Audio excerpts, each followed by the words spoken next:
Good morning all of you. I hope you all are good at your home. As you can see, we are going to start the chapter of class 7th. Class 7th का वही chapter हम continue करेंगे. The chapter is still continue. जिस chapter का नाम था acid base and salt. Acid base and salt को आज हम दोबारा कंटिन्यू करेंगे. हमने प्रीवियस क्लासेस में क्या क्या पढ़ा था. हमने एसिड के बारे में जाना था, उसकी फिजिकल प्रॉपर्टी को जाना था. आज हम एसिड की केमिकल प्रॉपर्टीज के बारे में बात करेंगे और हम यूजेस ऑफ एसिड देखेंगे. स्टार्ट करवाने से पहले क्लास को मैं आप सभी को छोटा सा सिंपल वे में एसिड के कुछ नाम और उसके केमिकल फॉर्मूलाज बता देती हूँ, ताकि जब आप इन कंटेन को पढ़ें, अगर मैं किसी एसिड का नाम लूँ तो आप कंफ्यूज ना हो. तो जैसे कि मैंने आपको फूड आइटम में बताया था कि फूड आइटम में ये एसिड जो है वो उपलब्ध होते हुए पाए जाते हैं. उसी तरीके से यहाँ पे कुछ एसिड है, जैसे यहाँ पे दिख रहा है आपको हाइड्रोक्लोरिक एसिड. हाइड्रोक्लोरिक एसिड का अगर फॉर्मूला की बात करते हैं, हाइड्रोक्लोरिक एसिड का अगर केमिकल फॉर्मूला की अगर हम बात करते हैं तो उसको बोलते हैं HCl. मतलब कहीं पर भी HCl लिखा है तो आपको ध्यान ये रखना है, that is hydrochloric acid. This all are the acid. ये जितने भी मैं अभी आपको बता रही हूँ वो क्या है, वो एसिड है. एसिड की बात कर रही हूँ मैं. Nitric acid NHO3. ओके, जैसे कि यहाँ पे दिख रहा है sulphuric acid H2SO4, carbonic acid H2SO3, acetic acid CH3COOH, formic acid HCOOH. तो आपको इन कंटेन को ध्यान रखना है. इसके बिहाफ पे मैं आपको समझाना ये चाह रही हूँ कि कभी भी किसी का, जैसे मैंने हाइड्रोक्लोरिक एसिड का नाम लिया है, सल्फ्यूरिक एसिड का नाम लिया, तो आपको ध्यान रखना है it is the one of the part of acid. ये सारे एसिड हैं जो किसी ना किसी में पाए जाते हैं. मतलब मैंने लेमन में बताया था, टोमेटो में बताया था. प्रीवियस क्लास जिसने फर्स्ट पार्ट नहीं देखा है वो फर्स्ट पार्ट को देखें, तो आपको अच्छे से चैप्टर समझने में आसानी होगी. तो हम स्टार्ट करते हैं chemical property of acid. Chemical property acid की क्या क्या होती है, यहां से देखते हैं हम. ऑल एसिड कंटेन हाइड्रोजन, या आप बोल सकते हो आप हाइड्रोजन आयनिक या हाइड्रोजन आयंस जो है वो ऑल एसिड कंटेन करते हैं. मतलब आपको ध्यान ये रखना है, हाइड्रोजन आयंस हर एक एसिड में पाए जाते हैं. एवरी एसिड के अंदर हाइड्रोजन आयंस जरूर होते हैं. जैसे कि यहाँ पे कुछ एग्जांपल भी दिया है. देखिए यहाँ पे हाइड्रोक्लोरिक एसिड है, सल्फ्यूरिक एसिड है, नाइट्रिक एसिड है. यहाँ पे तीनों एसिड है, जैसे मैंने यहाँ पे भी नाम आपको बताए हैं, 3 ऑफ एसिड. तो इसके अंदर कॉमन क्या है, H कॉमन है. दिख रहा है आप सभी को. जो हाइड्रोजन आयंस जो हैं वो हर एक एसिड में पाए जाते हैं. ये सबसे इंपॉर्टेंट है, ध्यान रखना.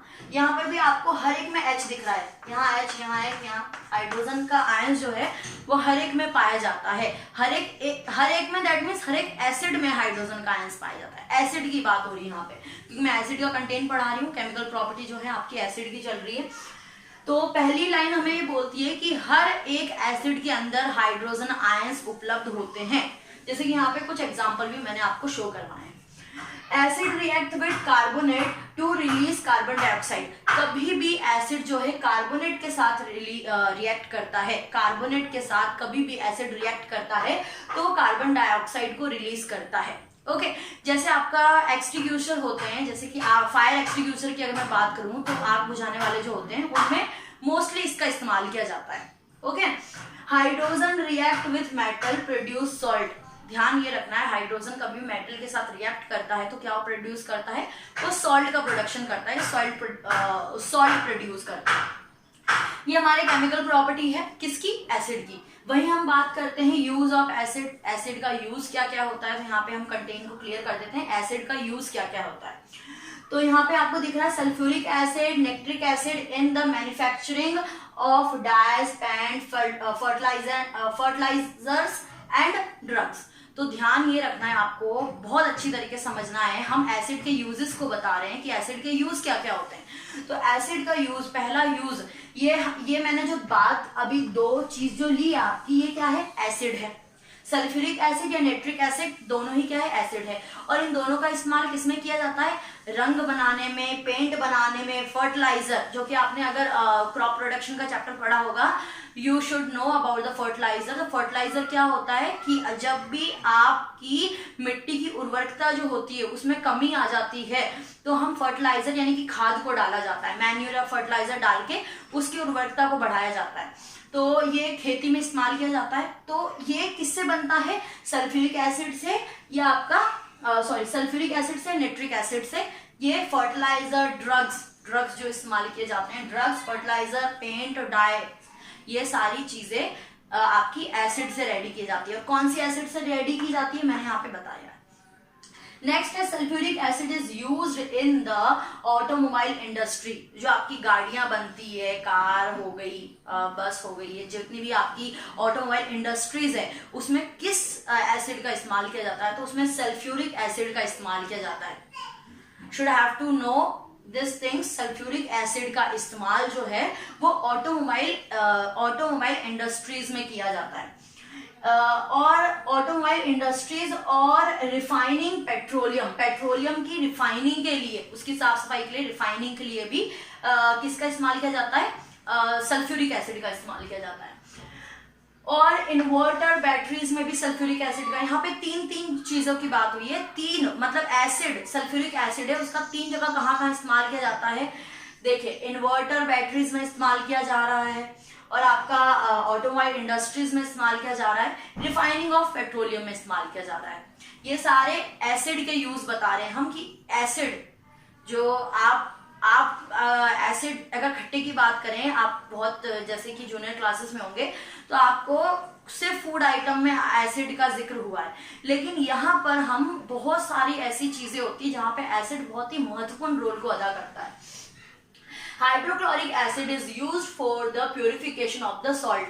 अब जैसे कि आपको पता है नमक कहाँ से, आपको समुद्र से नमक मिलता है। ओके, तो समुद्र से उठा के ऐसे आपके घर तक तो ऐसे आ नहीं जाता है ना, उसकी पूरी मैन्युफैक्चरिंग से लेकर उसकी प्यूरिफिकेशन करी जाती है। ओके, तो ये सारी चीजों में कौन मदद करता है? ये सारी चीजों में दैट मीन्स प्यूरिफिकेशन करने में, उसको साफ बनाने के लिए, प्यूरिफाई करने के लिए हाइड्रोक्लोरिक एसिड का इस्तेमाल किया जाता है। किसका इस्तेमाल किया जाता है? हाइड्रोक्लोरिक एसिड का इस्तेमाल किया जाता है। वहीं कार्बोनिक एसिड का इस्तेमाल होता है सॉफ्ट ड्रिंक में। ध्यान रखना, ये सारे जितने भी एसिड के मैं नाम ले रही हूँ, hydrochloric acid, carbonic acid, sulphuric acid, ये सारे एसिड यहाँ पे मैं पहले at the starting of this topic समझा चुकी हूँ। ये सारे एसिड हैं और उनके केमिकल फॉर्मूला भी मैंने बता दिए थे ताकि आप इन सब चीजों में कंफ्यूज ना हो। तो कार्बोनिक एसिड यहाँ पे आपको दिख रहा है, कार्बोनिक एसिड, ये उसी एसिड की बात हो रही है। Carbonic acid is used in the soft drink. Soft drink जो आप पीते हो, सॉफ्ट ड्रिंक क्या है? आपकी पेप्सी, मिरिंडा, ड्यू, ये सारी चीजें जो आप पीते हैं, उसमें किस एसिड का इस्तेमाल होता है? उसमें कार्बोनिक एसिड का इस्तेमाल होता है। ओके, वहीं आप टार्टारिक एसिड की बात करें तो tartaric acid is used to manufacturing of the baking soda. Baking soda के लिए टार्टारिक एसिड का इस्तेमाल किया जाता है। इसी के साथ आपका एसिड का जो है ऑल ओवर कंटेन जो है कंप्लीट होता है। अब नेक्स्ट कंटेन में हम देखेंगे कि बेस का फिजिकल प्रॉपर्टी, केमिकल प्रॉपर्टी, उसके यूजेस, ये सारी चीजों को कंप्लीट करेंगे। बेसिस का कंटेन स्टार्ट करने से पहले हम बेसिस के कुछ फॉर्मूला और उसके नाम देख लेते हैं। जैसे कि मैंने आप सभी को बताया था, एसिड के लिए भी मैंने आपको फॉर्मूले और उनके नाम बताए थे। वैसे ही अभी आपको अपनी स्क्रीन पर कुछ बेसिस के नाम और उनके फॉर्मूले शो हो रहे होंगे, जैसे कि sodium hydroxide NaOH, potassium hydroxide KOH, lithium hydroxide LiOH। तो इसी प्रकार के ये जो हाइड्रोजन्स जो आपकी बेसिस है उसके ये फॉर्मूले हैं, ये आपको देखना है। आइए हम बेसिस के कंटेन को कंप्लीट कर लेते हैं। जैसे कि आपको दिख रहा है, अब हम बेसिस की physical property, chemical property and there uses को जानेंगे। तो बेसिस की अगर बात करते हैं तो बेसिस के अंदर the hydroxide and oxide of metal, एक मेटल का हाइड्रोक्साइड और ऑक्साइड जो है उसी को बेसिस कहा जाता है। बेसिस क्या है? Hydroxide and oxide of metal, hydroxide and oxide of metal is called basis. जैसे कि मैंने यहाँ पे कुछ एग्जांपल दिए हैं। सोडियम हाइड्रोक्साइड, देखिए हाइड्रोजन और ऑक्सीजन दोनों आ रहे हैं, इसमें ध्यान रखना है। सोडियम हाइड्रोक्साइड, आपका potassium hydroxide and calcium hydroxide, ये इनके फॉर्मूला है जिनके मैं नाम बोल रही हूँ आपको। दे आर आल्सो फॉर्मूला, जैसे कि अभी आपने देखा था स्क्रीन पे। और ये जो अगर मैं इसकी बात करूं तो ये तीनों की जो मैंने जिक्र की है अभी अभी, कौन कौन सा? Sodium hydroxide, potassium hydroxide and calcium hydroxide.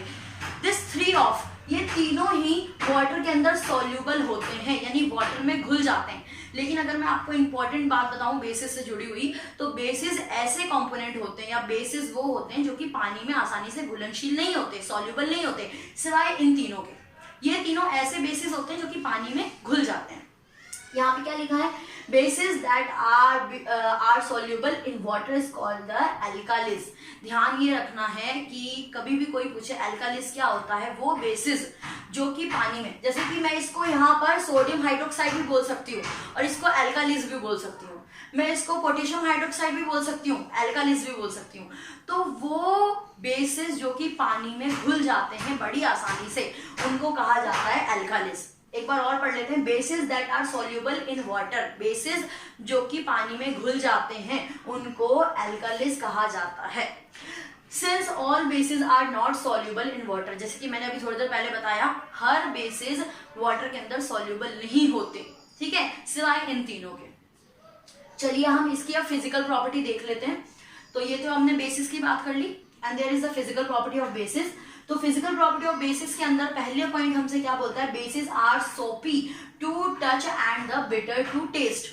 जैसे कि बेसिस जो होते हैं वो टचिंग में सोपी होते हैं, मतलब चिकने होते हैं, जैसे साबुन फिसल जाता है ना हाथों से, उसी प्रकार से चिकने होते हैं। और टेस्ट में, जैसे चलो हम साबुन का एग्जांपल ले लेते हैं, तो साबुन है वो कितना है चिकना, आपके हाथों में चिकनाहट है, लेकिन क्या आप उस साबुन को टेस्ट कर सकते हो, शैम्पू का टेस्ट कर सकते हो? उनको टेस्ट नहीं करना चाहिए, लेकिन आप करते भी हो तो उसका जो टेस्ट होगा वो कैसा होगा, वो बिटर होगा, नहीं कड़वा होगा। तो बेसिस बेसिकली, जो बेसिस की अगर हम बात करते हैं तो उनका टेस्ट कड़वा होता है और वो कैसे होते हैं, सोपी होते हैं, दैट मीन्स कैसे होते हैं, वो चिकने होते हैं। Bases turn red litmus blue, जैसे कि हमने प्रीवियस जो क्लास मेरी लगी थी उसके अंदर मैंने लिटमस का जिक्र किया था, तो ये ब्लू लिटमस को क्या कर सकते हैं, ये रेड लिटमस को ये ब्लू में कन्वर्ट कर सकते हैं। Bases turn red litmus to blue, red litmus को, जैसे सपोज कीजिए लिटमस का रंग रेड है और आपको पता करना है कि साबुन जो है वो बेसिस है कि नहीं है, तो आप इस लिटमस को साबुन के ऊपर रखोगे ना, तो इसका रंग क्या हो जाएगा, अल्टीमेटली ये हो जाएगा रंग इसका ब्लू हो जाएगा। तो आपको ये पता चलेगा कि जो सोप है वो क्या है, बेसिस है, उसके अंदर कौन सी प्रॉपर्टी है, बेसिस है वो। तो ये रेड लिटमस को ब्लू कर देते हैं, जैसे कि हमने एसिडिक में पढ़ा था, वो क्या करता था, ब्लू लिटमस को रेड कर देता था, अब ये रेड लिटमस को ब्लू कर रहा है। Okay, some bases are soluble in water, कुछ बेसिस, जैसे कि हमने अभी थोड़ी देर पहले भी पढ़ा है कि कुछ बेसिस जो है वो सॉल्युबल होते हैं, यानी घुलनशील होते हैं, पानी के अंदर घुल जाते हैं, और सारे बेसिस नहीं घुलते, याद रखना है आप सभी को। Bases are colourless liquid, bases की अगर बात करें तो कलरलेस होता है, उसको कोई कलर नहीं होता। ओके, कलर, अब आप सोचोगे साबुन का तो कलर होता है, अलग अलग रंग बिरंगे साबुन मिलते हैं हमें तो, लेकिन उसके अंदर को प्रॉपर्टी पाई जाती है ना। हम प्योर बेसिस की बात करें, बेसिस लिक्विड जो होता है उसे कोई कलर नहीं होता, कलरलेस होता है। Bases are odourless except ammonia, अगर हम बात करते हैं सभी प्रकार के बेसिस की, तो सभी प्रकार के बेसिस जो होते हैं वो ऑर्डरलेस होते हैं, यानी उनकी कोई गंध नहीं होती, कोई ना खुशबू ना बदबू, मतलब गंध है ही नहीं उनकी।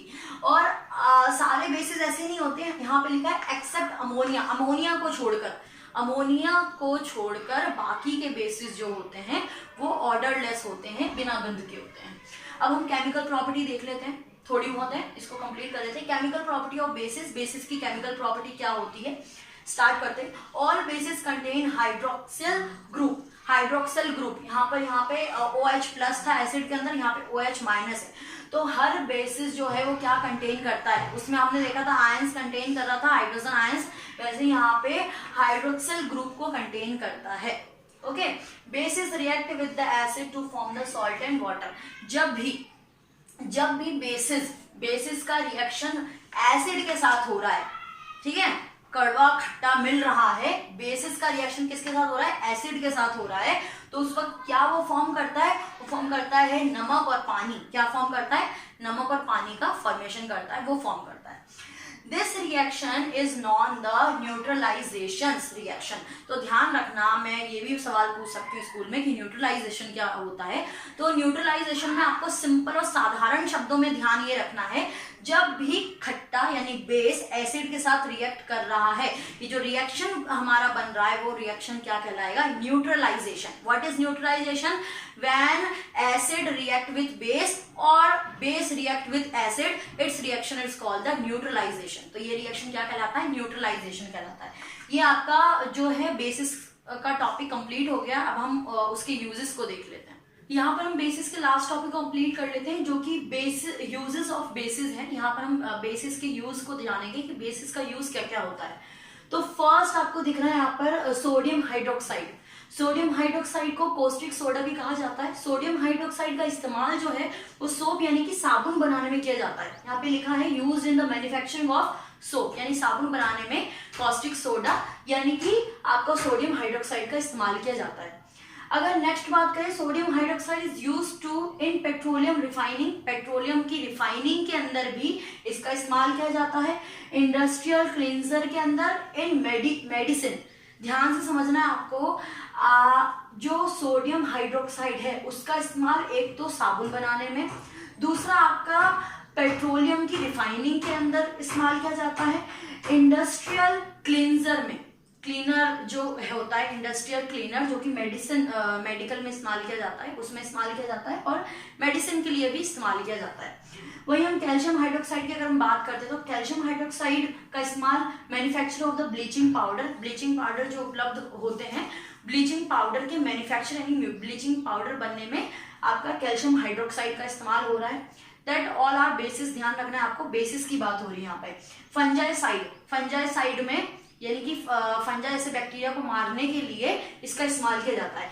As a dressing material, as cleaning agent for the purification water, यानी कि आपका फंजाइसाइड जो बनता है उसका एज अ ड्रेसिंग मटेरियल भी इस्तेमाल किया जाता है, और क्लीनर एजेंट के तौर पे भी, और प्योरीफाइंग वाटर के तौर पे भी इस्तेमाल किया जाता है। यानी कि आपका ध्यान ये रखना है, हाइड्रोक्लोरिक एसिड का इस्तेमाल इन चीजों के अंदर, इन चीजों के मैन्युफैक्चरिंग में इसका इस्तेमाल किया जाता है।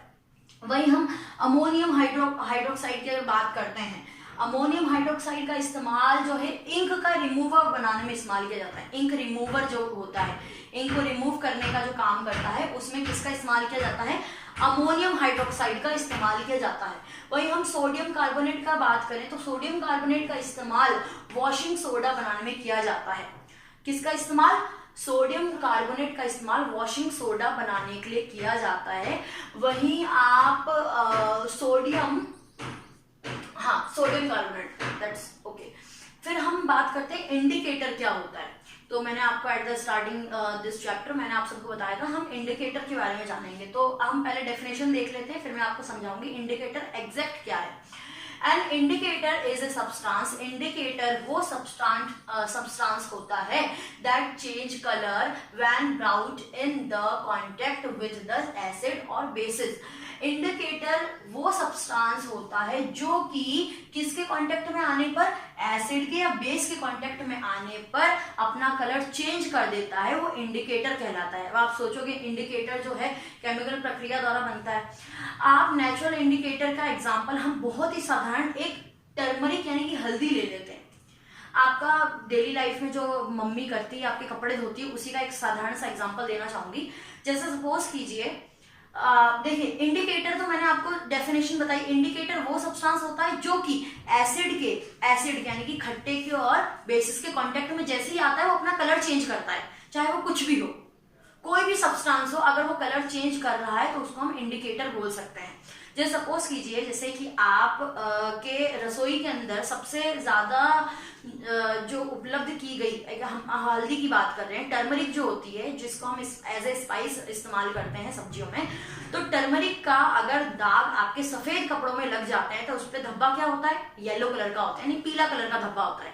और उसके अंदर जब हम सोप का इस्तेमाल करते हैं, जब हम उस पीले कलर के धब्बे पर सोप का यानी साबुन का इस्तेमाल करते हैं, दैट इज अ बेसिस होता है ना, कड़वा, तो बेस का इस्तेमाल जब हम हो रहा है, साबुन का इस्तेमाल हो रहा है, उस दौरान क्या होगा, उसका कलर आपका जैसे ब्रिक रेड होता है ना, मिट्टी के रेड, जो ईंट का रेड कलर होता है, उस तरीके का उसका कलर हो जाएगा।